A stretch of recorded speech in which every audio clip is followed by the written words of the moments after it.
The Israeli-Palestinian conflict dominates American news coverage of international issues. Given that news coverage is Americans' main source of information on the conflict, it becomes important to examine the stories the news media are telling us and to ask the question, does the news coverage reflect the reality on the ground? Gun battles rage tonight in some of the heaviest battle for survival for Palestinian leader Yasser Arafat. One of the things you have to keep in mind when you're looking at how media report on something like the Israeli-Palestinian conflict is not only understanding what's there in the story, but more importantly, what's not there, what's being left out. In that sense, absence is as vital as presence in terms of how people make sense of the story. Context is everything. The context that's often missing from the current reporting is that the Palestinian uprising is a revolt against a 34-year-long occupation. And if there's no occupation in the story, then the story doesn't really make sense, and the occupation is frequently missing. A typical TV news report, for example, on ABC News, will show dramatic pictures of these confrontations where Palestinians are confronting Israeli troops and the Israeli troops are responding. But Friday saw more clashes in Hebron between stone-throwing Palestinian youths and Israeli soldiers armed with For most tear Americans gas. who don't understand the history of the conflict, this is an example of riots that are going on where the authorities are taking measures to crack down. What's not mentioned is the fact that these confrontations are taking place on occupied territory, that the Israeli troops who are there are defending an occupation that doesn't have any international legitimacy, that's illegal.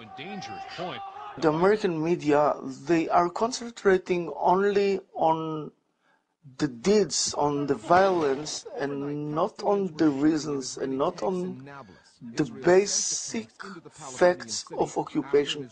Israeli troops were pelted with stones, and they responded with tear gas and rubber bullets. This is not presented as an army using its arsenal against young people who are largely unarmed and who are protesting because of the occupation, the siege, the total oppression of a whole nation. The lack of context is so dramatic that only 4% of the network news reports on the occupied West Bank and Gaza Strip mention that the West Bank and Gaza Strip are occupied. The Israeli military sends its troops into the occupied territories to defend what is considered an illegal occupation.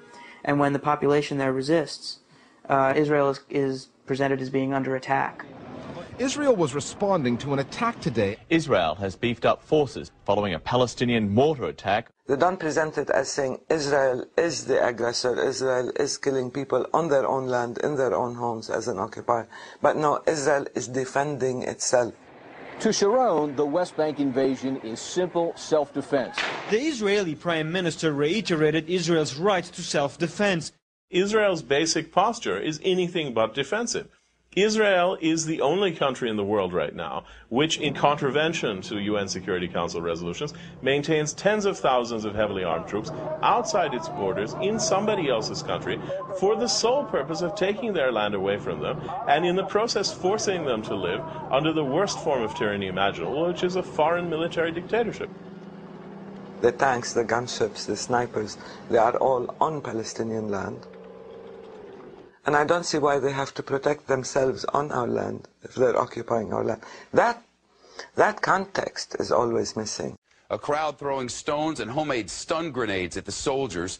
The troops opening fire, killing 2 Palestinians and injuring... So even when Israel is busy murdering people in cold blood, it is always presented as part of the self-defense mechanism of Israel. When Israel in the occupied territories now claim that they have to defend themselves, they are defending themselves in the sense that any military occupier has to defend itself against the population they're crushing. Prime Minister Ariel Sharon justified the siege as self-defense. You can't defend yourselves when you're militarily occupying somebody else's land. That's not defense. Call it what you like, it's not defense. Public relations works not only by controlling the content of media reports, but also by making sure that some voices are never heard. The marginalization of the Israeli peace movement in the American media is an example of how this works. It's been the point of view of the Israeli peace movement for years that the fundamental cause of the conflict is the Israeli occupation of Palestinian land and the settlement policies. But that view is considered in the United States something that's extremely marginal, and that you rarely see that view put forward in the American media. We, in the Women's Peace Camp in Israel, organized a mass vigil of women in black and a mass march through the streets of Jerusalem. 2,000 women strong, both Israelis and Palestinians. Can you picture that dramatic moment? 2,000 women dressed in black marching down the streets of Jerusalem to the walls of the Old City, where we hung banners from the walls of the Old City saying peace in 3 languages, Hebrew, Arabic, and English. And guess what? It didn't get into the media.